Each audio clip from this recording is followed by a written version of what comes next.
Welcome to the Anti-Racism Leadership Institute Research to Practice podcast. Today we have the opportunity to talk with Dr. Ali Fadlallah about his newly released book, March 4th, From the Prison of Minds, available on Amazon. Dr. Fadlallah is a writer, admissions specialist, and college instructor from Dearborn, Michigan. His full-time job is supporting applicants to college, graduate school, and jobs. He also teaches part-time at Henry Ford College. We're very honored to have you here today, Dr. Fadlallah, and I'd like you to take the opportunity to introduce yourself to the listeners. Thank you so much. I'm honored to be here. That intro about sums me up professionally speaking. I would say on a personal level, I feel very connected to my Muslim identity. It's my most salient identity. And to my name, Ali Imad Fadlallah. My middle name is my father's name. I feel very connected to my father, who is no longer with us. He passed away in 2017. And my name means the highest or greatest foundation or pillar of God's grace. And it's a name I can never live up to. I am incapable of living up to, but that I'm blessed to be able to try to live up to. And it was also a name growing up here in America that at one point, I'm ashamed to say I felt shame. I felt shame around because I wanted to fit in. And it was a name that was difficult to pronounce. It was a source of internalized oppression, which I'm sure we'll get to at some point here, but now a name that I'm very proud of. Thank you so much for that introduction. And let's go there so we can get to know you a little bit better. We know each other, but not in depth. And I want to know more about the book that you've written. But first, can you talk a little bit about why you do what you do and what brought you to this path? Absolutely, absolutely. I went to a failing public high school here in Dearborn, Michigan. Fortson High School is my alma mater. I absolutely love Fortson High School. Some of my lifelong friendships were built here. And my father was forcibly reassigned to my high school midway through my senior years. And when I got to college, Tracey, I realized like I couldn't write or read like the people to my left and right. And I have a line in the book that I couldn't read and write like the most lackadaisical white kid in my class. And so when I realized how much remedial support and instruction I needed in college, I also realized that I was robbed of a quality public education. One would think that being immersed in a high school like mine, filled with low expectations, drug abuse, corruption, I could have seen that for myself in high school. I didn't need to wait till I got to college, but you don't know what you don't know. So my work today centers, like I said, around, or like you shared, around supporting applicants to college, graduate school, jobs, and mostly graduate applicants to medical, dental school, PA programs, law school. And I see that so many of these young people in my community, many of them the children or grandchildren of immigrants, like I am the child of immigrants, and they have all the talent and work ethic in the world, but often just lack the writing skill to put their best foot forward for the admissions committee. And so I started an admissions company because I knew that if I got to Harvard University, anyone can do it. And it's not me being humble. I was never a good test taker. I never had the most fancy GPA. And I just knew that, with the right support, others can reach their dreams as well, academically and career wise. Yeah, and what you say about your early life being in high school and I had a similar experience where I was in high school and I thought my pathway was just normal. I thought I was a great student, right? I didn't understand the curriculum and what I was being exposed to was substandard. Again, until I got to college. Whoa, I'm woefully unprepared. Mhm. And for educators who work in those buildings, we have a lot of passionate educators who work there. In retrospect, how would you have seen this going differently, right? Because educators who work there have to understand the level of instruction is not up to the standard of maybe other places. And so, what do you think could have been done differently during your time in high school to make you more prepared for college? Hmm. When you ask that question, my mind instantly goes to an elderly gentleman who was my English and language arts teacher. Uh, let's call him Mr. Moore. That wasn't his name, it's a pseudonym. And I thought Mr. Moore was the coolest teacher in the world. He didn't mark me tardy. He didn't even mark me absent if I decided to skip class. When we did show up to class, we could sit on top of the desk and chat all day. We could order pizza into the classroom.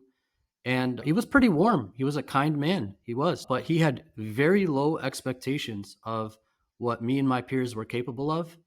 And this man who I loved in high school, I grew to view as someone who just had really low expectations of me. I was disappointed in when I got into college. And these were the exact individuals who my father was holding accountable when he took over as principal. So, what I would imagine is a school where teachers are setting really high expectations of what they expect of students. And I've always been a big fan of career focused learning. I think that even if we don't have it all figured out, if we just tried to mimic elementary schools a little bit more and had kids, because we still are at the high school age, playing and in groups and having fun and trying to learn that way, obviously with more complex and advanced and real world topics, then we'd be halfway towards solving this thing. Yes, and that's awesome that you have that in retrospect because I think this is how it often looks for how low expectation doesn't always look for the look like the lackadaisical teacher who doesn't care, just gives worksheets and is mean and in very sort of militaristic terms of I don't believe in you do this substandard work. It could look like a teacher that's leading with tremendous sympathy. And I Hmm. sympathize for the with the student. I sympathize with you. I'm gonna not gonna hold you to a high academic expectation, but I'm gonna coddle you and not hold you expectation that you're going to be able to be successful, but yet I'm going to have you in a space where you feel cared for, maybe emotionally, but academically, I don't see a future for you. Right. Yes. All Yes. right. So let's get Absolutely. into the book March 4th from the Prison of Minds. I'm excited. I haven't had a chance to read it yet because it's not out. But when I get it, I am going to put it on the top of my read list and launch into it. Tell me a little bit about how the book came to be and how you came onto the project. Thank you so much for that. And so the book began as a memoir written by my father, and he was recounting his experience as Fortson High School's principal in the late 2004 when he was reassigned midway through my senior year, forcibly reassigned by the superintendent, and 2011 when he retired prematurely, I should say. And the reason he retired is because he truly felt like he was spending more time in hearings and in court than he was in the school building doing what's best for kids. He was a victim of countless attacks. He was sued on numerous occasions. He spent years in court. Even after his retirement, he was found innocent of every accusation brought against him. And these accusations were brought on by, frankly, bigoted teachers and community members, even lawyers who defended their clients pro bono just for the sake of trying to take my father down. And all he was doing was setting high expectations of kids. So when he passed away, he had a half finished book. And essentially, that book became the bulk of part one of three parts. So the book is 14 chapters split up into three parts. Part one is named after the subtitle of the book. It's called The Prison of Minds. Part two is called The Prison of My Mind. And part three is called Homecoming. And part one goes deep into the never before told true story of Fortson High School, which is a flagship high school in Dearborn, Michigan, America's most densely concentrated region of Arabs and Muslims beyond the Middle East. And part two, you come on my journey into college and beyond and see a lot of the mental health struggles that I was going through. I did suffer from mental illness for a while, and you'll see how a lot of that is stems from my experience in public education. And part three is the healing journey. It's coming back. It's coming back literally home, and it's coming back figuratively to my true self, making peace religiously, spiritually, and all of that. So I'm Yeah, blessed to so have we've been able to finish. Wonderful. So let's talk about the book because I'm sure my listeners want to hear more about it and should pick it up. And first, I want to do it by purpose setting, right? Because I'm an educator, right? I'm still consider myself to be a practitioner, even though we do work outside and influence from the outside as consultants. But I'm very interested in this book in terms of the stories, and you talk about the good trouble your father was into, right? And that's Right. what sparked all of the backlash. And so, in the first part of the book, according to experience, what might the reading of his experience convey to the educator who's interested in reading about his journey? What would be the utility for them in reading his story? It's a great question. It's really hard to fight status quo and to lead with courage. And when you start doing it, you might uncover some things that make it even harder. There were incidents of sexual assault at the hands of teachers and coaches in the building. Early on in his days, my father uncovered these instances. One kid was forcibly baptized at a lake home, a Muslim child, taken to a lake home without parental permission and baptized by his coach. He was actually suplexed and ducked underwater, and then pictures were taken of him, and he was threatened that those pictures would be posted on the internet if he denied that he was a baptized Christian. One wrestling coach sexually assaulted two of his players at one during a sleepover, two of his wrestlers at a sleepover in his home. And the unfortunate reality was that my father did his job. He reported these crimes. The district investigated, and those teachers or coaches were fired. And they happened to be preachers at a local church. Of course, the story quickly became my father is targeting and firing preachers, and petitions were started by teachers in the building, and they had dozens of signatures that my father has a Muslim agenda, and a local right-wing blogger in the community and lawyer was just blogging about him constantly. She turned Dearborn into Dearbornistan. She turned Wow. Fortson High into Hezbollah High, and just wrote a lot of slander pieces about my father. And so it's tough, man. When you add the layer of racism and bigotry, as you very well know, it just becomes a whole different beast.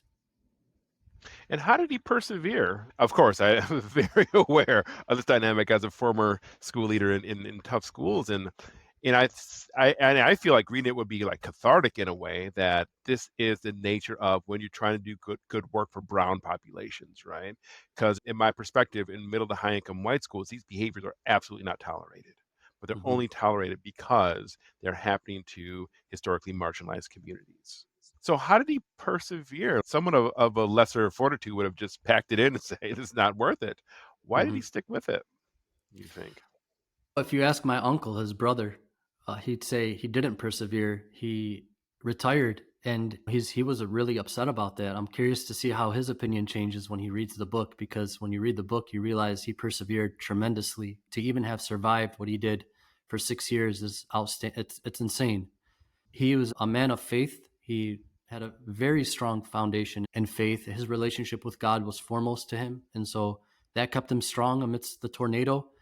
But I'd be remiss not to mention he had an incredible community behind him. The parents, the students, the teachers that cared about kids, and the allies in the district. Superintendent Dr. John Artis. There's a scene in the book in the beginning where, when John forcibly reassigns my father to Fortson, he says, Imad, he was a tall, wide man, 6'4", uh, commanding presence. My father was pretty tall himself. The superintendent was like, huge guy, a deep voice. Imad, I ask you one favor. Please do not rock the boat. And my father goes, I'll keep your promise. And within a few days, he calls John into his office for a heart to heart. And he says, John, I made a promise I cannot keep. I cannot continue in this building without rocking the boat. Please appoint a permanent principal as soon as possible. And John goes, what's going on, Imad? And he goes, John, this building's at least 10 years behind. When he starts giving him example after example, students being suspended by the dozens for not carrying an ID, the prison-like climate, etc. And he said, John, this is a prison of young minds. That's how the subtitle came about. This is a prison of young Mm, minds. mhm, And John said, so what is it exactly that you want to do? He said, I want to raise expectations. I want to put these students first. They're third class citizens in this building. I want to reduce the dropout rate. I want to improve teaching and learning in this classroom. So John said, then go on right ahead. And he said, thank you, John, but I'm going to warn you. If I start this, you will pay the price. And mm, John said, and mhm. that's a price I'll gladly pay. He had someone like that on the board. He had a superintendent who had his back. And I'm not sure he would have been able to do this without them.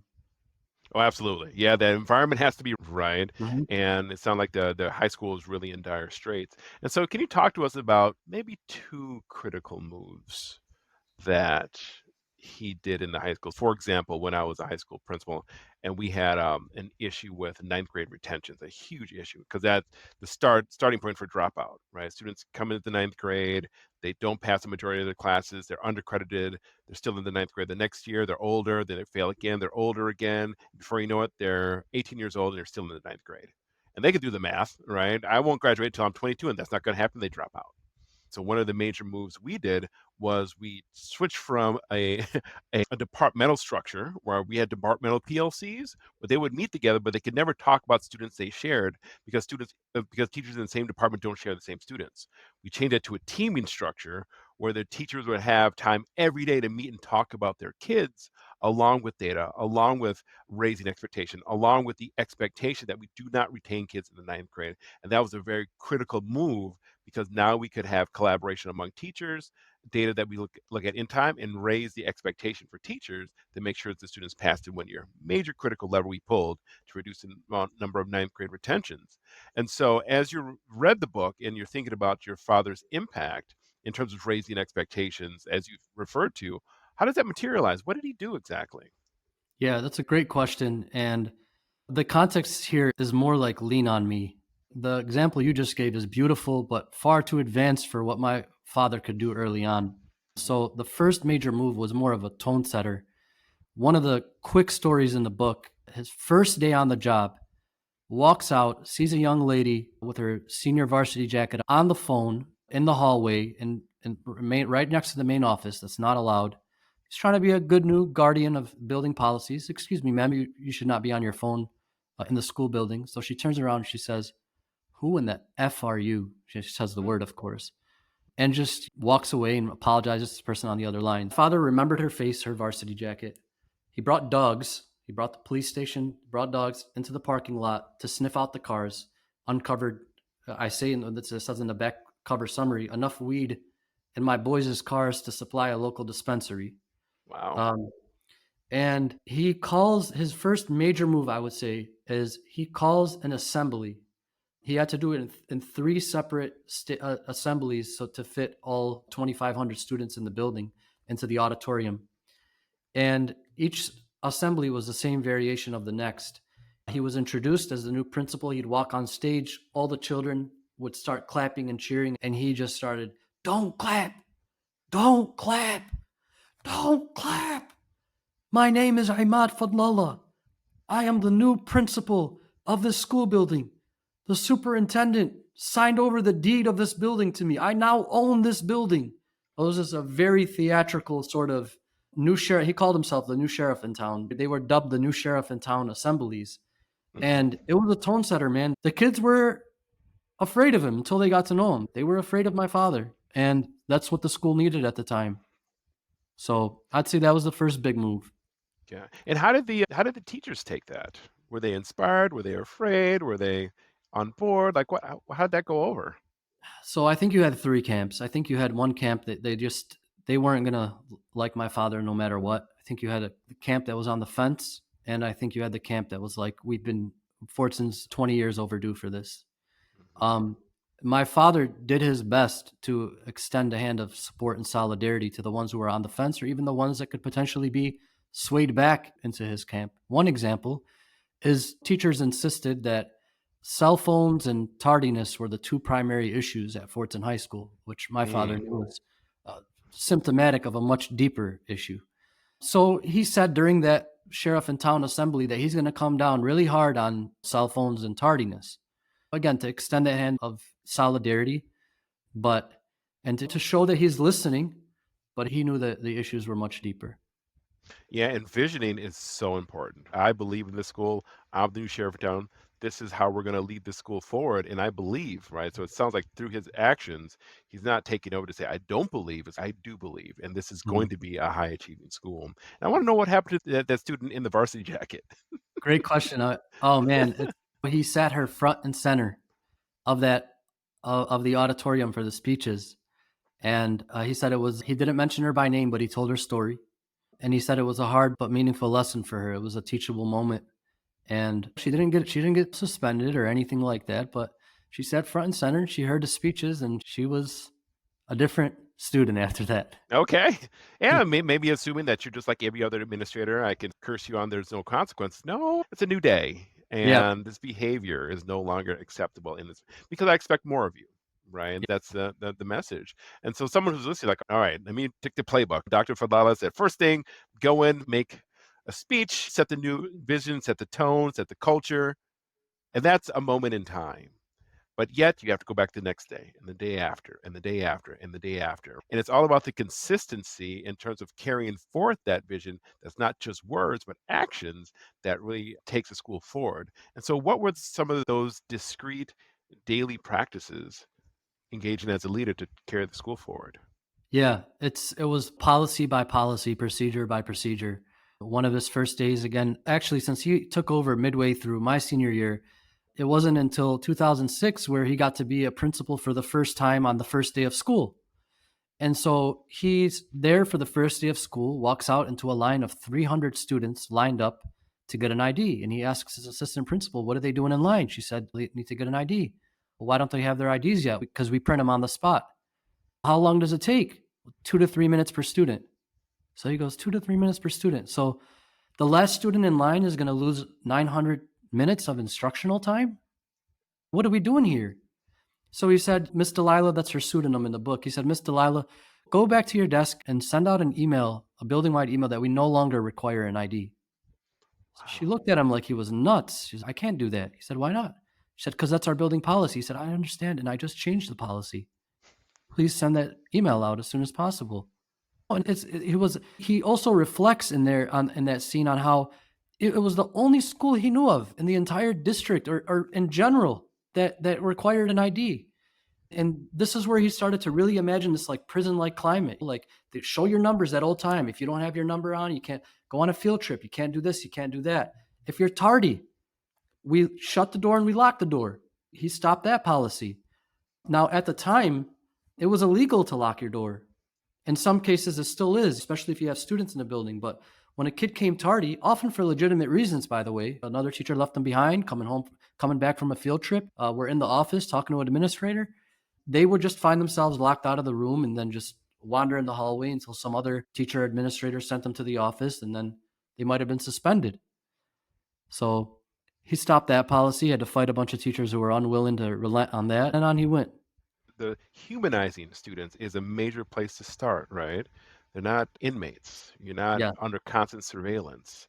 We're not in a place where we are forcing you to comply with our sort of our way of having a carceral state. And Yes. so I think in terms of changing that, especially for in an environment which a broader environment where society might see you in that way and it's replicated within the school building. I think that's major in terms of turning a school around and getting students to believe that we are human, we are capable, we are seen as worthy of a high quality education. And so, Absolutely. how did you take up the charge to complete the book? So, it sounds like the meat of the book is around these very prolific stories from the time in which your father spent at the high school. And how did you approach completing the book? What was your strategy? Yeah. It helped that I was already my dad's editor. So I was deep into this project, but never from an author perspective, just from his editor. He'd pace back and forth in our family room. I'd record his stories into Microsoft Word. I'd make some edits. I'd turn it into dialogue or just clean up the dialogue that he shared. And I'd read it back to him and we'd fine tune it that way.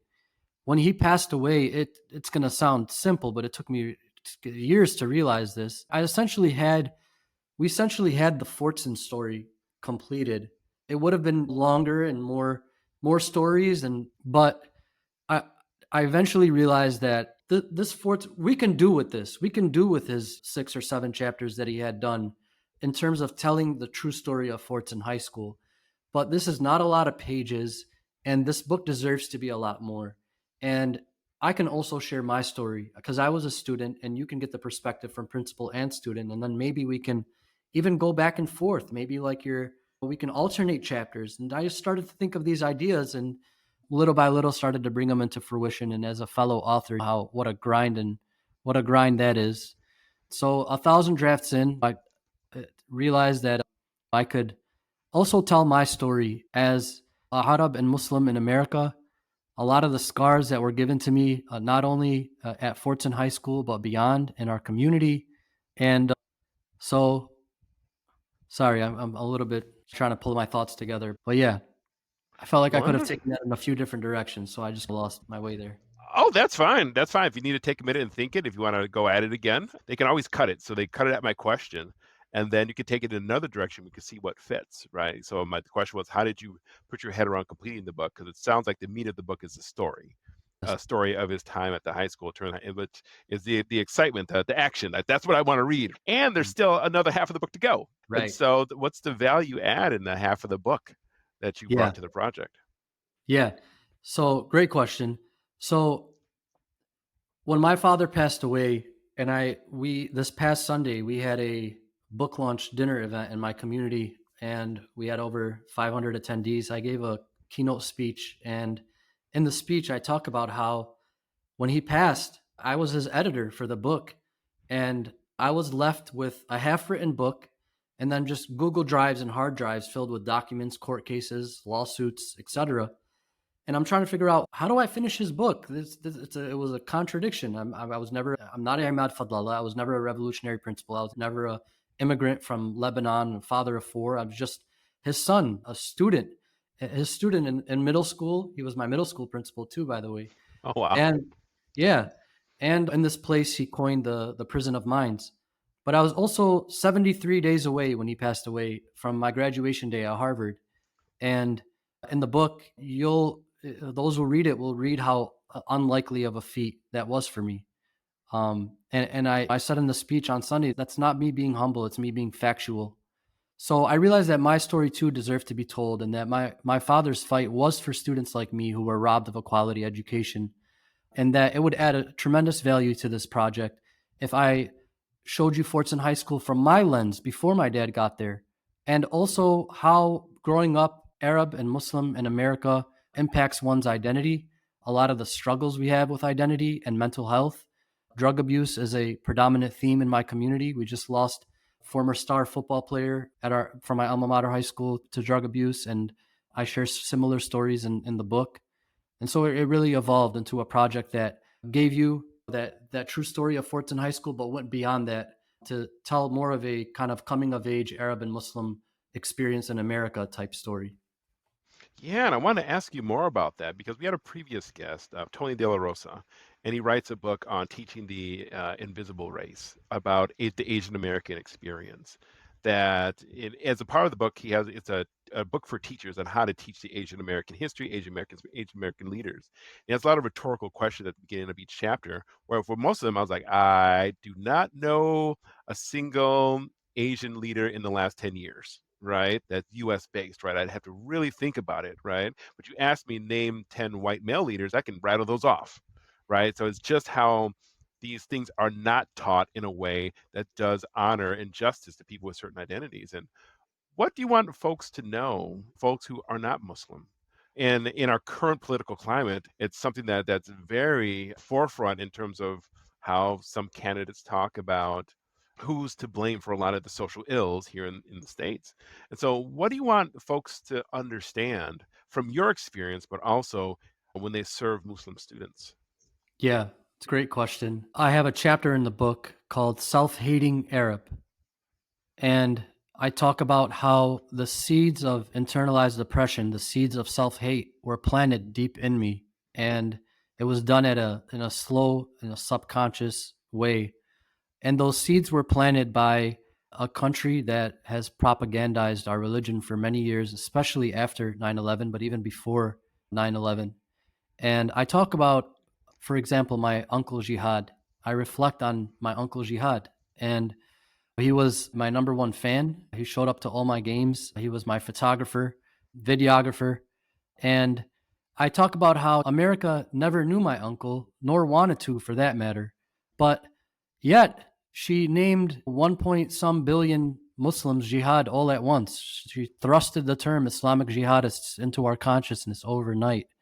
I likened it to like American police on a drug raid. And we're just lying there in the dark on Dearborn's east side, and we know how that story unfolds. And the reason I'm talking about that is because, like I say in the book, mothers like my grandma, my teta, have named their sons jihad for reasons that have probably never once in the history of humanity had anything to do with losing them on a suicide mission. They've taken this concept of jihad, which the Prophet Muhammad says is an internal struggle, a war with oneself primarily. And yes, if you are attacked and your land is being threatened, like it is in Palestine right now, and you have to defend yourself or defend your family while being attacked, then jihad can take that physical form as well, like any of us, I hope, would do if somebody tried to trespass into our homes. America just took this term and just made it seem Muslims are terroristic, barbaric, violent, and that the religion justifies and encourages and preaches this, and it's the complete opposite. So just know that your students are going through a lot. That Islamophobia is a beast. It has many layers. It's deeply seated into the American psyche. Our religion is constantly propagandized, and don't be afraid to ask and learn, because unfortunately a lot of us aren't taught our religion. But if you can keep looking, find the scholar who really is well educated. Go on YouTube. There's a lot of good lectures where these things are explained, and don't just say everybody's saying it, so this must be true about Muslims. Mm, thank you. Yeah, and that the title fits that from the prison of minds is that we're often taught just through propaganda, and that's the way we learn. We don't look into, we don't seek to understand, we don't watch YouTube videos, we don't seek to have a deep understanding about our misconceptions, even Yes, as educators with Muslim students in our classroom. But those biases play out in the everyday because that's our sort of unconscious belief. Thank you absolutely. for sharing that. It's very powerful. And so I want this book to do great things. Thank you. I know it'll do great things for me. And so once it's released, what do you hope it does? How do you hope it shapes the way in which those who pick it up continue their journey as those who serve in the education space? Yeah. First and foremost, I hope that this book reaches the heart of members in my community who have gone through the public school system here, and fellow Arab and Muslim Americans who are struggling with their identity, who are trying to find their way, who are healing from scars given to them by public schools, and oftentimes are not even aware of how the ways they were treated as young people are still impacting them today. Trauma's real. We all know it, right? And if we don't do the really hard work of confronting those traumas and healing from those traumas, then that's how trauma becomes generational. And we've already inherited a lot of those traumas from our ancestors. So, first and foremost, I hope that folks read it and take a hard look in the mirror, because that's what I'm doing in the book. And I hope it'll also serve as a tool and resource for Arabs and Muslims across the country, and those who are interested in or working with our communities, because I think I think we're also the invisible identity in this country. We don't have a box to check. Um, I'm not, to be honest, I'm not big into this. Might disappoint some people. I'm not really big into politics or even fighting for policy or things like that. I'm not saying it's not important, but I have my own beef with the whole system. But I do believe that's one of the movements that's incredibly important, because I think when you don't have a box to check and we're basically relegated as Caucasian, our entire struggle, our entire stories are being completely omitted, and it has a huge impact on how one sees themselves. Thank you. Very deep and very well needed, very well put. Thank you for that. I learned in a month's amount just from our conversation. Now, this has been an awesome conversation. I can't wait to get the book. It's called March 4th From the Prison of Minds, and it'll be available. It's available on Amazon. Dr. Falala, thank you so much for coming today and having a conversation with it. I really appreciate you. And I hope this book does great things. Thank you so much, and thank you for taking on racism head on, as you've long done. I'm inspired by your work, and I hope we can reconnect soon. Thank you for tuning in to this episode of the Anti-Racism Leadership Institute podcast. Remember, the fight against racism starts with each and every one of us. Together, we can create inclusive environments in our schools that celebrate diversity and empower all students. For more information, visit our website at antiracisminstitute.com and subscribe to our channel. Join us next time as we continue to shine a light on the champions of change. Stay inspired, committed, and let's make a difference together.